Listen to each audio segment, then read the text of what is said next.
नमस्कार, स्वागत है आप सभी का हमारे कार्यक्रम संजीवनी में। आपके साथ मैं हूं सोनाली शर्मा।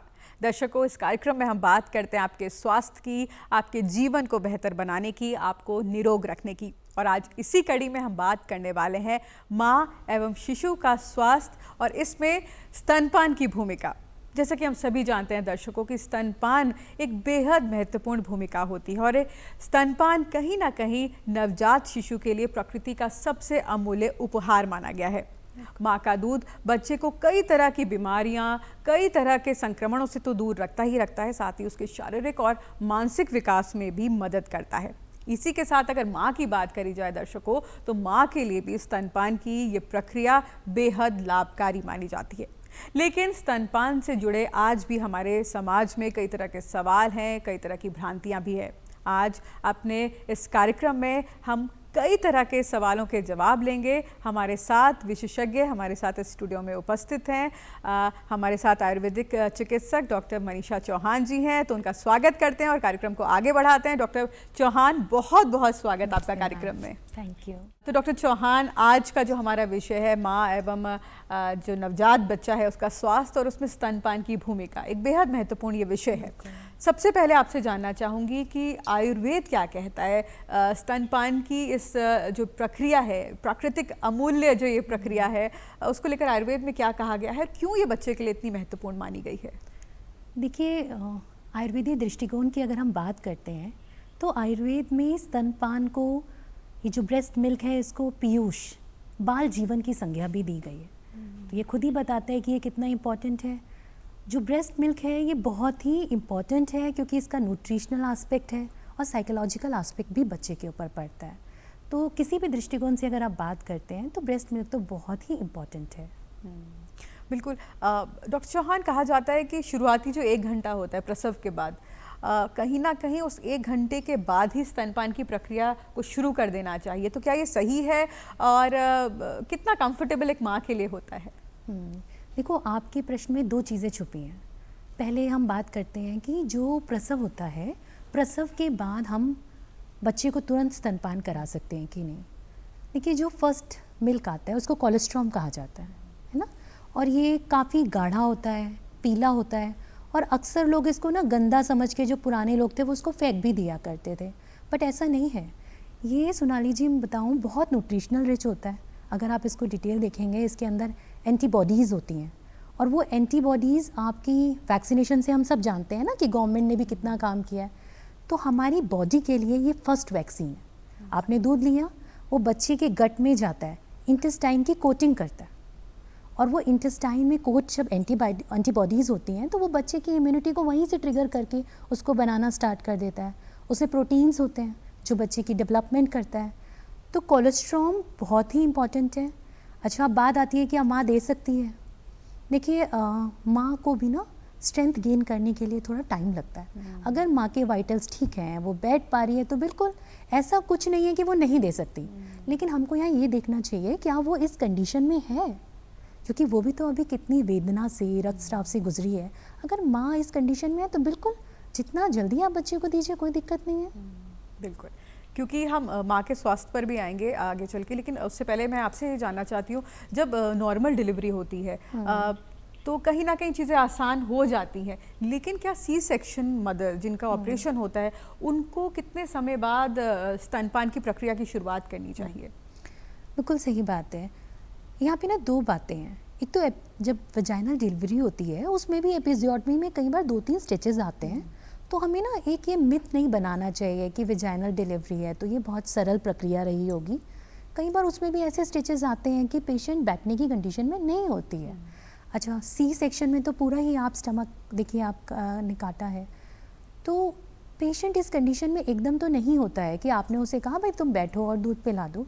लेकिन मॉडर्न साइंसेस भी इस बात को मानते हैं कि एकदम बच्चे का जो स्किन है और जो मदर का स्किन है, अगर आप फीड नहीं भी करा पा रहे हैं तो आप देखेंगे कि पुरानी औरतें भी बोलती हैं कि आप उनको पास पास लेटाओ, है ना। उसके पीछे भी अभी चर्चा करते हैं कि एक साइंस होता है, एक लॉजिक होता है। प्रसवा अगर सी सेक्शन वाली है और वो एकदम नहीं बैठ पा रही, तो वहाँ उसके फैमिली वाले मतलब उसके ऊपर प्रेशर नहीं डालें, उसको कंफर्टेबल करके जितना भी टाइम उसको लग रहा है उसको कंफर्टेबल करके, जब वो कंफर्टेबल है तब वो स्टार्ट कर सकती है। मतलब जैसे मैंने कहा ना कि ये कोई रूल नहीं है, ये उस विमेन की स्ट्रेंथ के ऊपर है कि वो कब कर पा रही है। क्योंकि कई बार कहीं ना कहीं ये एक प्रेशर भी हो जाता है कि डिलीवरी हुई और तुरंत माँ को एक बिल्कुल जिम्मेदारी सही आ कह रहे जाती है हैं। बच्चा होने के साथ साथ कि दूध भी पिलाना है और उसी वक्त पिलाना है, नहीं तो बच्चा भूखा रह जाएगा। तो अगर ब्रेस्ट फीड नहीं हो पाता उस वक्त, तो किस तरह से और बच्चे तक माँ का दूध पहुँचाया जा सकता है? देखिए यहाँ पे ना 2-3 चीज़ें हैं, 2-3 आस्पेक्ट। पहले तो आपने बहुत सही टॉपिक पकड़ा है, क्योंकि क्या होता है ना, हमारे समाज में आज भी विमेन को हर चीज़ का प्रेशर बेरर बना दिया जाता है। ये प्रेशर नहीं डेवलप करना चाहिए, क्योंकि अगर आप उस लेडी पे एक साइकोलॉजिकल प्रेशर डालते हैं तो उसका अपना स्वास्थ्य, और देखिए इस बात को हमेशा ध्यान रखना चाहिए कि अगर वो लेडी का स्वास्थ्य ठीक नहीं है तो स्तन्य जो होता है उसको आयुर्वेद में माँ के जो खाना खाया है, आहार लिया है, उसके रस भाग से बनता है। तो माँ जैसा आहार लेगी और साथ साथ माँ जैसा भाव रखेगी, उससे स्तन का अंतर आ रहा है। तो माँ इतना साइकोलॉजिकल बर्डन में रहेगी और फिर आप सोचते हैं कि मेरा बच्चा जो है उसको मैं दूध पिलाऊं और वो उसकी पूर्ति करे, वो पोषण नहीं आ सकता है। और प्रेशर से बचना चाहिए। और इसी कंडीशन में जो आपकी फैमिली होती है ना, मतलब हम भारतीयों, हमारे समाज में माँ को कभी अकेला नहीं छोड़ा गया। हमारे यहाँ देखिए परंपरा रहेगी, परप्यूरल पीरियड मॉडर्न साइंस भी कहती है, और हमारे आयुर्वेद दृष्टिकोण में भी एक सूतिका परिचर्या, मतलब किसी हमारी संहिताओं में कहीं 1.5 माह का है, कहीं 6 माह का भी बताया है कि माँ को अकेले नहीं छोड़ना है, माँ के साथ एक सपोर्ट सिस्टम चाहिए। वो क्यों बताया गया होगा? इसीलिए ना कि माँ अपना स्ट्रेंथ गेन कर ले, जो इतनी वेदना से गुजरी है, इतना रक्तस्राव हुआ है, उसकी भी धातु क्षीण हो गई है। तो ऐसे में आपको उसे प्रेशर नहीं देना है, आपको उसे सपोर्ट सिस्टम देना है। वो स्ट्रेंथ गेन करे, आप उसके साथ लगें और धीरे धीरे करके वो अपनी नॉर्मल एक्टिविटीज़ में आएगी। वो स्वस्थ रहेगी तो बच्चा तो स्वस्थ रहेगा ही ना। बिल्कुल। जब भी हम माँ के दूध की बात करते हैं डॉक्टर मनीषा, कितना फ़र्क एक बच्चे के शरीर में पड़ता है जब वो स्तनपान करता है? हम बीमारियों की बात करते हैं, हम उसके शारीरिक विकास की बात करते हैं, हम उसके मानसिक विकास की बात करते हैं। किस तरह डेवलपमेंट में फ़र्क पड़ता है अगर स्तनपान कराया जाए या नहीं कराया जाए? कितना फ़र्क होता है? देखिए बहुत फ़र्क पड़ता है। जैसे कहा जाता है ना कि किसी भी, अगर आप एक बिल्डिंग को देखते हैं तो बिल्डिंग की स्ट्रेंथ उसके फाउंडेशन से होती है। अगर एक बच्चे को बचपन से स्तनपान मिलता है, और हम लोग शुरू के 6 महीना तो एक्सक्लूसिव ब्रेस्ट फीडिंग के लिए कहते हैं, तो उसका जो उसके विकास होता है, मेंटल एंड कॉग्निटिव बिहेवियर, आपने बात किया ना मानसिक का, तो मानसिक स्वास्थ्य में देखिए एक मेंटल एंड कॉग्निटिव डेवलपमेंट आता है, उसका बिहेवियर होता है, उसकी फाउंडेशन अच्छी पड़ती है। अब आप कहेंगे कि हम बात कर रहे हैं कि हाँ शारीरिक विकास, न्यूट्रिशन, बिल्कुल इसको दोनों अलग अलग एस्पेक्ट पे सोनाली जी चर्चा करते हैं।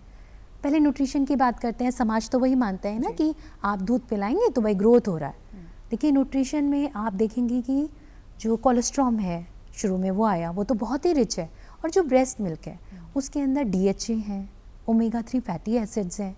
ये सब क्या करते हैं, ब्रेन सेल्स का डेवलपमेंट करते हैं। और देखिए मैं इसके अलग भी बताना चाहती हूँ, हमारे समाज में हमेशा कहा जाता है ना, हम बच्चों की हमेशा एक्स्ट्रा केयर करते हैं कि 12 साल तक के बच्चे को बहुत ध्यान दीजिए। क्यों? हमारी जो गर्भावस्था होती है, आपको ये मालूम है कि हमारे नर्व सेल अब नहीं बनेंगे।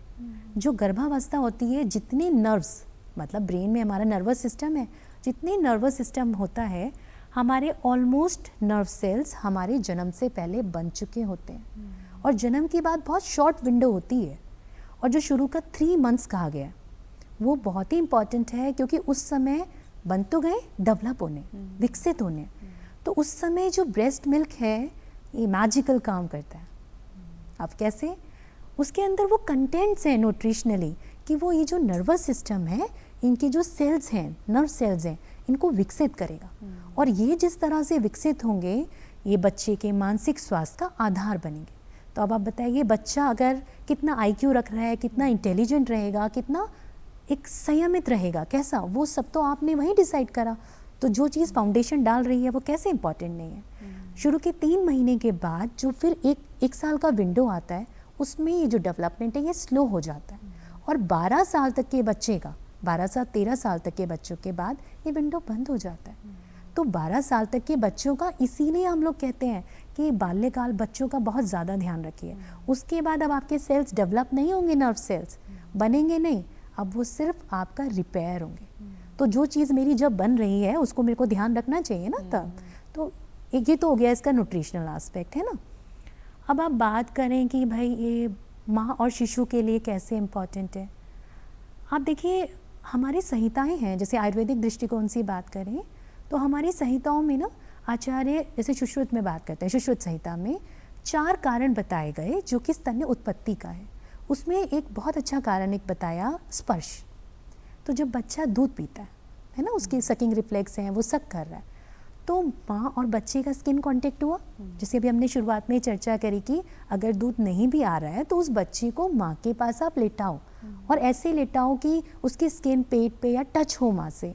क्यों? जब स्पर्श होता है तो बच्चे और माँ दोनों में हार्मोन्स प्रोडक्शन होता है। और देखिए ये तो आज की डेट में समाज में बहुत जागरूकता है। हार्मोन्स को हम सब जानते हैं, खुश होने का, दुखी होने का सारा आधार है ये। बच्चे के ब्रेन में ऑक्सीटोसिन सिक्रीट होता है, तो बच्चे के मन में जो है तनाव कम आएगा। और जब मानसिक रूप से बच्चा, छोटा सा बच्चा तनाव मुक्त होगा ना, तो ये जो उसकी प्रक्रियाएं हैं डेवलपमेंट वाली, वो खुश रहेगा, एक्टिव होंगे उसके नर्व सेल्स और वो सीखने की प्रक्रिया में तेज़ी आएगी। अच्छा, उधर माँ की अगर हम बात करते हैं तो माँ में ऑक्सीटोसिन के साथ प्रोलैक्टिन सिक्रीट होता है। प्रोलैक्टिन आपके दूध, मिल्क फॉर्मेशन में काम करता है। तो आपके अच्छे हार्मोन्स, गुड हार्मोन सिक्रीट हो रहे हैं। ऑक्सीटोसिन आपको स्ट्रेस फ्री कर रहा है ना, वो आपको चिंता, मतलब आप ये देखिए कि माँ को तो कम टाइम मिलेगा ना सोने का, तो अगर उसको कम टाइम आराम का मिल रहा है, उसमें उसके गुड हार्मोन्स बने कि वो कम टाइम में वो खुश रहे, थकान उतर जाए, थोड़ा टाइम सोइए, उसमें आराम से गहरी नींद आ जाए। उधर प्रोलैक्टिन आपका मिल्क प्रोड्यूस कर रहा है। तो कितना, मतलब आप देखेंगे तो कितना साइंस है इसके पीछे कि जो दूध पिलाने से बच्चे का भी डेवलपमेंट हो रहा है और माँ को भी कितना बेनिफिट है। तो ये चीज़ें ना, मतलब तो आपने बहुत सारे लाभ यहाँ पर बताए। आपसे ये जानना चाहूँगी, आयुर्वेद क्या कहता है, कितने समय तक एक माँ को स्तनपान अवश्य कराना चाहिए? मिनिमम और मैक्सिमम कितना समय तक कराया जा सकता है? अच्छा, देखिए 6 मंथ्स की हमारी जो विंडो है, शुरू का 6 महीना एक्सक्लूसिव ब्रेस्ट फीड है ना। एक्सक्लूसिव ब्रेस्ट फीड होता है जिसमें आप बच्चे को केवल माँ के दूध पर रखते हैं। उसमें बच्चे को आप कोई और आहार नहीं, मतलब कोई घुट्टी, कोई शहद, कुछ नहीं, केवल माँ का दूध, पानी की भी ज़रूरत नहीं होती।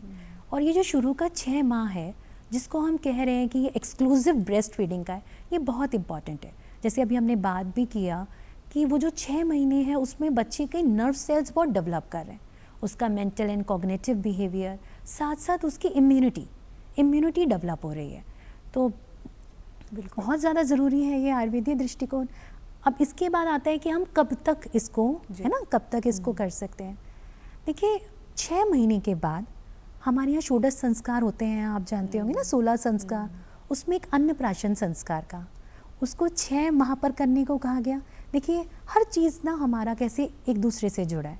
6 माह के बाद धीरे धीरे वीनिंग कहते हैं ना हम, कि धीरे धीरे बच्चे को दूध के साथ साथ आप अन्य आहार की जो कल्पना है, जो लघु है, मतलब हल्के आहार जो आराम से उसको पच जाएंगे, इंट्रोड्यूस करते हैं। तो 2 साल तक आप बच्चे को स्तनपान जारी रखें, लेकिन उसके साथ साथ आप उसको अन्य आहार कल्पनाएं भी इंट्रोड्यूस कर दीजिए। पर 6 मंथ्स के विंडो के लिए ब्रेस्ट एकदम एक्सक्लूसिव ब्रेस्ट फीड, और उसके बाद आप खाना। तो हमने बच्चे की यहाँ पर बात कर ली कि शिशु के लिए माँ का दूध क्यों महत्वपूर्ण माना जाता है, आपने बताया। माँ की अगर यहाँ पर बात करें डॉक्टर चौहान, तो माँ के लिए स्तनपान कराना उसकी सेहत के लिए कितना महत्वपूर्ण है? और अगर कोई माँ किसी कारणवश नहीं करा पाती तो क्या माँ के लिए भी कुछ नुकसान आगे चलकर हो सकता है? बिल्कुल। देखिए ये मुझे लगता है कि आज के समाज में ये क्वेश्चन ना बहुत इम्पॉर्टेंट है, क्योंकि हर जगह देखो चर्चा होती है कि ब्रेस्ट फीड बच्चे के लिए कितना इम्पॉर्टेंट है। डेफिनेटली अगर हम अभी डिटेल से बात करेंगे तो बच्चे के लिए बहुत इम्पॉर्टेंट है, लेकिन माँ के लिए भी जो ब्रेस्ट फीड होता है वो बहुत लाभकारी होता है। और हमारे जैसे ना फैशन है या किसी ऐसी चीज़ों में आकर जब विमेन ब्रेस्ट फीड से अपने आप को पीछे करती हैं तो बहुत नुकसान होता है। और मुझे लगता है ये नुकसान आप केवल जागरूकता से ही तो छोड़ सकते हैं ना। तो पहले तो हम जानते हैं कि बेनिफिट क्या होता है ना, नुकसान से पहले। देखिए, जब विमेन ब्रेस्ट फीड कराती है तो आप प्रेगनेंसी के दौरान आपका यूट्रस जो है वो काफ़ी बड़ा हो गया था, तो यूट्रस के सामान्य आकार में उसको वापस लाने के लिए, जिसे हम कहते हैं यूट्रस का इन्वॉल्यूशन, तो जब आप ब्रेस्ट फीड करते हैं तो यूट्रस स्वतः ही नेचुरल तरीके से इन्वॉल्यूट अपने नॉर्मल आकार में आता है। फिर ब्रेस्ट फीडिंग के साथ आपकी डेली 400 से 500 कैलोरीज खर्च होती हैं, तो आप ये मानिए कि आपका इतनी कैलोरीज खर्च हो रही है तो आपका वेट भी कम करने के लिए मददगार होता है। फिर आप बात करिए कि आप जब मिल्क आप पिलाएंगे, दूध पिलाएंगे, तो आपके जो ब्रेस्ट में गांठें पड़ती हैं या जो स्वेलिंग आएगी उनसे आपको आराम मिलेगा। और साथ साथ कुछ गंभीर व्याधियाँ होती हैं जैसे ओवेरियन कैंसर है या ब्रेस्ट कैंसर, देखिए उनके इंसिडेंस मतलब उनके होने के चांसेस भी काफ़ी कम हो जाते हैं। तो माँ को तो ये दूध पिलाने से ये सारे पॉजिटिव बेनिफिट्स हैं। अच्छा, अगर बात करें कि नहीं दूध पिला पा रही हैं तो और क्या नुकसान हो सकता है, आप कितनी सारी बीमारियों से बच सकते हो, जो हमने गंभीर व्याधियों की बात की। और साथ साथ एक साइकोलॉजिकल ट्रॉमा नहीं पालना चाहिए कि अगर मान लीजिए आप पिलाना चाह रही हैं, आपको पता है कि बेनिफिट्स क्या हैं। कई बार ऐसा होता है ना कि हमारे समाज में हमें पता है, अभी मान लीजिए कि मेरा बच्चा हुआ, मैं पिलाना चाहती हूँ लेकिन नहीं आ रहा, तो आप एक साइकोलॉजिकल ट्रॉमा में जाएंगी, आप गिल्ट लेंगी। अब जानिए कि कहने वाला तो कहेगा कुछ नहीं, थोड़ा परेशान हो रही है, पर उसका भी आप साइंस देखिए, जब भी हम साइकोलॉजिकल ट्रॉमा में होते हैं तो हमारे कॉर्टिसोल का लेवल बढ़ जाता है ना, गुड हार्मोन्स बैड हार्मोन्स, ये तो हमें नॉर्मल पता है। तो जब कॉर्टिसोल का लेवल बढ़ जाता है तो आप बहुत चिंता में रहेंगी, स्ट्रेस का लेवल ज़्यादा रहेगा, आपकी बॉडी जो इस वक्त हील कर रही थी, आपने अपना हीलिंग प्रोसेस रोका। फिर जो दूध भी आ रहा है तो ये हार्मोन जो है मिल्क बैरियर, आप मिल्क बैरियर समझ रहे हैं, मिल्क बैरियर होता है कि वो चीज़ें जो दूध के साथ माँ से शिशु में चली जाती हैं। तो ये जो कॉर्टिसोल हार्मोन है ये बैरियर को क्रॉस करके बच्चे में जा रहा है। तो अब आप देखिए कि एक प्रेशर अब माँ पे आया, ट्रॉमा में माँ गई, लेकिन वो तो बच्चे तक भी पहुँचा। अब बच्चे के अंदर जब ये हार्मोन का लेवल ज़्यादा होता है तो बच्चा भी चिड़चिड़ा रहेगा, उसकी भी ग्रोथ पे असर आएगा। तो तभी कह रही हूँ कि आयुर्वेद जो है हमारी आयु की कल्पना करता है और इसमें हम अपनी बच्चे के साथ साथ हमेशा माँ के स्वास्थ्य को भी देखते हैं, कभी उसको छोड़ते नहीं हैं। यानी कि कहीं ना कहीं अगर माँ तनाव में है तो उसका असर भी बच्चे पे आता दूध है। के माध्यम से बच्चे तक पहुंच सकता है। बिल्कुल बिल्कुल सही। यहाँ पर एक बहुत महत्वपूर्ण विषय है कि कई महिलाएं जब स्तनपान कराती हैं तो शुरुआत में चीज़ें ठीक रहती हैं, हाँ। लेकिन कुछ समय बाद कई महिलाओं को शिकायत होती है कि अब दूध उत्पन्न उतना नहीं हो रहा है, वो उतना दूध नहीं पिला पा रही हैं। ऐसे में आयुर्वेद किस तरह से मददगार साबित होता है? क्या कुछ उनके खान पान में हमें शामिल करना चाहिए ताकि जो दूध है उसकी मात्रा कहीं ना कहीं महिला के शरीर में बढ़े और उस महिला का शरीर भी कहीं ना कहीं मजबूत हो और आने वाले ये जो नवजात बच्चा है उसको भी कहीं ना कहीं बेनिफिट मिलते रहे? देखिए सोनाली जी, ये बहुत सही क्वेश्चन है क्योंकि हमारे पास पेशेंट्स बहुत आते हैं। मतलब आज मैं मानती हूँ ना, समाज में काफ़ी जागरूकता है और फिर बड़े बुजुर्ग भी इसका इम्पोर्टेंस जानते हैं। तो माँ पिलाना चाहती है, लेकिन इसको हम लोग ना आयुर्वेद में कहते हैं स्तन्यशय, कि दूध तो आ रहा है लेकिन वो इतना पूरा नहीं है कि मेरे बच्चे को। और देखिए हर तरह का बॉडी सबकी अलग है ना, हम सबका शरीर अलग है। तो ऐसे में देखिए मेरा मानना ये है कि सबसे पहले फर्स्ट नंबर पे मैं हमेशा ये कहती हूँ, साइकोलॉजिकली पहले तो ट्रॉमा में या गिल्ट में मत रहिए। क्योंकि क्या होता है, जैसे हमारे पास पेशेंट ब्रेस्ट फीड के लिए आते हैं, कभी कंसेप्शन के लिए आते हैं, हम कहते हैं हम आपका ट्रीटमेंट करेंगे, लेकिन जब आप बार बार ये सोचोगे कि क्यों नहीं हो रहा, एक साथ में भाव नहीं लाओगे, तो अभी हम कॉर्टिसोल डिस्कस कर रहे थे ना, तो फिर हम कुछ भी करेंगे वो आपको उतना बेनिफिट नहीं कर पाएगा। तो पहले तो हमें ये समझना पड़ेगा कि अपने आप को काम रखना ये एक डायलॉग नहीं है कि शांत रहो, ये वास्तव में बहुत ज़रूरी है। कोई भी घरेलू रेमेडीज़ या मेडिसिन का आप पर असर आए उसके लिए। तो मैं हमेशा नंबर 1 पे आपका जो साइकोलॉजिकल स्टेट है उसको हमेशा रखती हूँ। अच्छा, फिर बात आती है कि हम क्या कर सकते हैं। देखिए किचन हमारा एक बहुत बड़ा खजाना है ना, होम रेमेडीज़। तो अगर ऐसा है, आप देख रहे हैं कि आपका दूध कम हो रहा है, तो पहले तो आप अपने आहार विहार को एक बार देख लीजिए। माँ को जो है, जैसे हम बात कर रहे थे, जो मिल्क है वो माता के आहार के मधुर रस से आया। मतलब माँ जो भी आहार खाएगी उसके रस से डायरेक्ट शामिल करना चाहिए। तो उसमें क्या है ना, आप मधुर रस, स्निग्ध है ना, और जो मिल्क प्रोड्यूस करने वाले हैं, जैसे कि आप दूध लीजिए, है ना, आप मेवे ले सकते हैं, ज़ीरा, सौंफ, है ना, जैसे डिलीवरी के बाद ज़ीरा। और आपको ना एक और चीज़ है कि पेट निकल जाएगा, पानी नहीं पीना है, ये बहुत गलत है। आप खड़े होके मत पीजिए, एक बार में मत पीजिए, पर हाइड्रेशन का प्रॉपर ध्यान रखिए। दूध एक तरल पदार्थ है ना। आप मुझे बताइए, आपकी बॉडी में लिक्विड कम हो जाता है तो आप कैसे लिक्विड प्रोड्यूस करेंगी? तो आपको हाइड्रेशन का ध्यान तो रखना ही रखना है। आप गुनगुना पानी, है ना, उसमें जैसे आपने पानी में सौंफ पका दिया, ज़ीरा पका दिया, कहीं बादाम भी पका दिए जाते हैं, और आप दूध का प्रयोग कीजिए, पतली दालें। और देखो, लघु कल्पना हमने कही है क्योंकि अभी आप स्ट्रेंथ नहीं है तो आपका अग्नि प्रदीप्त करने वाला लघु कल्पना लेंगे, और साथ साथ अग्नि को जो तेज़ करें, जैसे सौंठ है, अजवाइन है ना, आपका हींग है, अदरक है, आप ये सब लीजिए।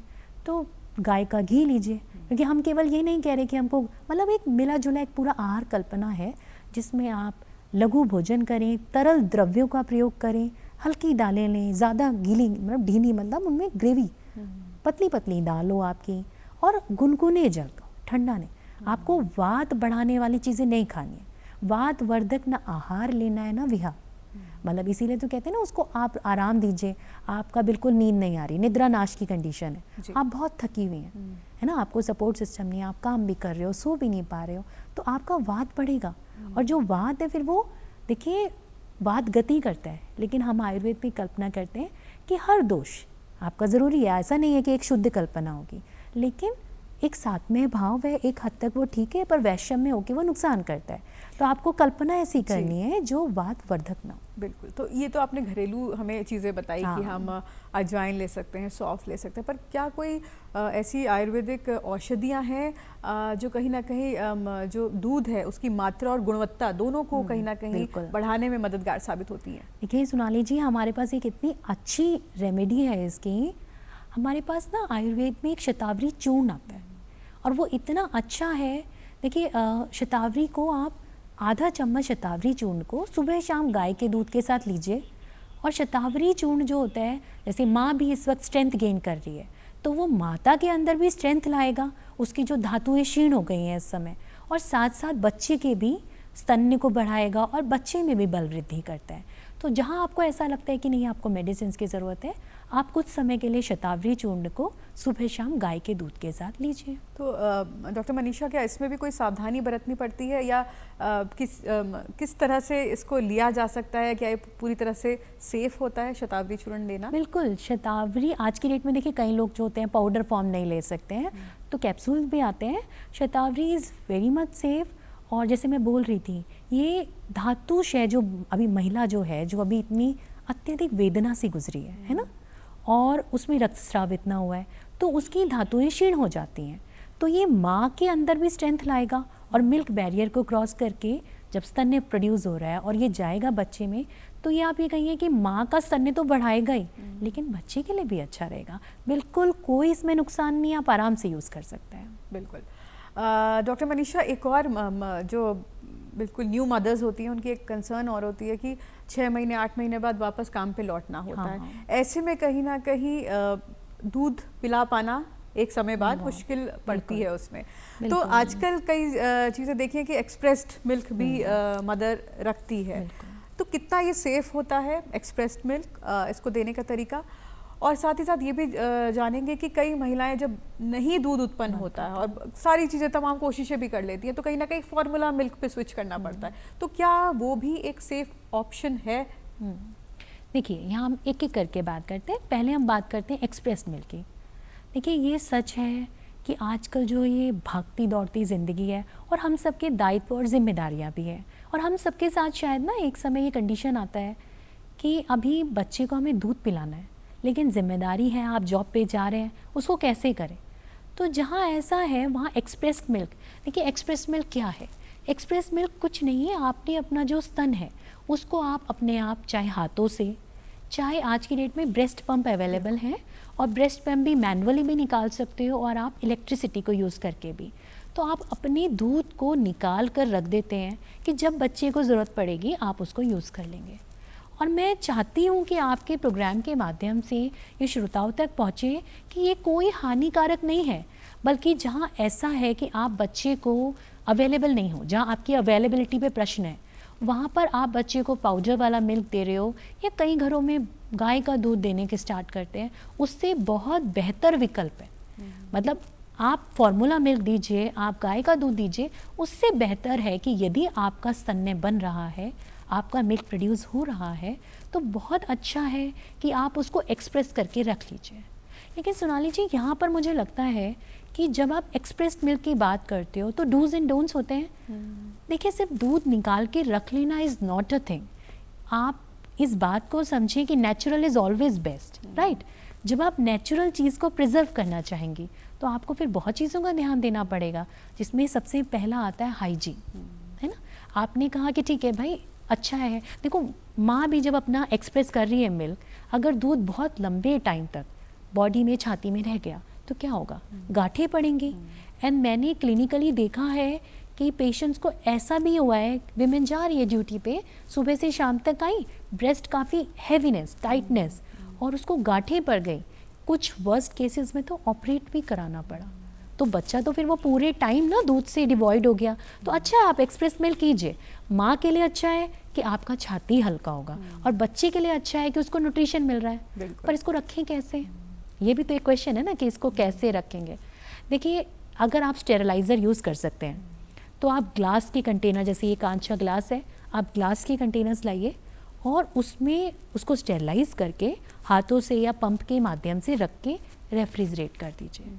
यदि आप कांच का बॉटल नहीं यूज़ कर पा रहे हैं तो वो हाई ग्रेड जो फूड प्लास्टिक होता है वो भी यूज़ कर सकते हैं। अगर स्टेरलाइज़र नहीं है तो उबले हुए पानी, बिल्कुल बॉइल्ड वाटर से आप वॉश करके रख सकते हैं। अब रेफ्रिजरेट करेंगे तो आप इसको 2 to 3 डेज, 2 से 3 दिन तक इस्तेमाल कीजिए। कई केसेस में होता है कि आप फ्रीज़ करना चाह रहे हैं, तो अगर आप फ्रीज़र में रखते हैं तो आप इसको 2 से 3 महीना भी इस्तेमाल कर सकते हैं। लेकिन फिर मैं वही बात कहूँगी, यानी कि कहीं ना कहीं हमें ख्याल रखना है कि कोई भी तरह का बैक्टीरिया, जर्म्स वहाँ ना पहुँचे, और हाइजीन का पूरा कहीं ना कहीं ख्याल रखना है। देखिए, नेचुरल चीज़ हमेशा बहुत इजी होती है और कन्वीनियंस के साथ सारी प्रोटेक्शन लेके आते हैं ना। लेकिन जब आप कहीं रख रहे हैं तो आप टाइम दे रहे हैं ना उसको कि उसमें जर्म्स या बैक्टीरिया, तो आप उसको बिल्कुल हाइजीन से रखेंगे और रेफ्रिजरेट करेंगे ताकि बैक्टीरियाज उसमें ग्रो ना करें। बिल्कुल। तो डॉक्टर चौहान, आपसे अब ये जानना चाहेंगे चलते चलते कि जितनी भी नई माँ हैं उनको आप क्या सुझाव देना चाहेंगी। माँ के दूध पर आपने इतनी अहम जानकारी हम सबको दी है, हमारे दर्शकों को दी है, क्या कुछ कहेंगी किस तरह से उनको अपनी दिनचर्या बनानी चाहिए ताकि जो गुणवत्ता है दूध की वो बनी रहे और बच्चे को सबसे ज़्यादा लाभ मिलता रहे। देखिए सोनाली जी, पहले तो मैं आपका धन्यवाद देती हूँ कि आपने इस जागरूकता की मुहिम में मुझे बुलाया, मुझे शामिल किया। दूसरा, मैं अपने सभी श्रोताओं से इस बात को कहूँगी कि आप आयुर्वेदीय दृष्टिकोण देखिए या WHO की गाइडलाइंस या मॉडर्न साइंसेस देखिए। जो स्तनपान है वो बहुत ही न्यूट्रिशियस है, बहुत ही इम्पॉर्टेंट है, और केवल माँ के लिए नहीं, शिशु के लिए, दोनों माता और शिशु दोनों के लिए बहुत इम्पॉर्टेंट है। तो मैं तो आप सबसे यही निवेदन करूँगी कि आइए हर शिशु को स्वस्थ बनाएं, घर घर ये जानकारी पहुँचाएं और समाज में प्रेरणा फैलाएं, जागरूकता फैलाएं कि सभी स्तन्यपान कराएं और बच्चे को एक्सक्लूसिव ब्रेस्ट फीड शुरू के 6 मंथ्स उसका बेनिफिट मिले, उसके लिए आप प्रेरणा पहुँचाएं। बिल्कुल डॉक्टर चौहान, आप हमारे कार्यक्रम में आई और इस महत्वपूर्ण विषय पर आपने बहुत अच्छी जानकारी आज हमारे दर्शकों के साथ साझा की। आप कार्यक्रम में आई, आपने अपना समय दिया, बहुत बहुत शुक्रिया आपका। थैंक यू आपका भी। तो दर्शकों, उम्मीद करते हैं संजीवनी का आज का कार्यक्रम आप सभी को पसंद आया होगा, और जिस तरह से हमारे विशेषज्ञ ने बताया कि बच्चे के लिए, नवजात शिशु के लिए शुरुआती 6 महीने माँ का दूध बेहद महत्वपूर्ण होता है। तो जो भी हमारी नई नवेली माएँ हैं, उम्मीद करते हैं आज उन्होंने हमारा एक कार्यक्रम देखा होगा और इस कार्यक्रम के जरिए उनको बहुत से जो सवाल हैं उनके जवाब मिले होंगे। फिलहाल मेरे साथ इस कार्यक्रम में इतना ही। मुझे और मेरी पूरी टीम को इजाज़त दीजिए। नमस्कार।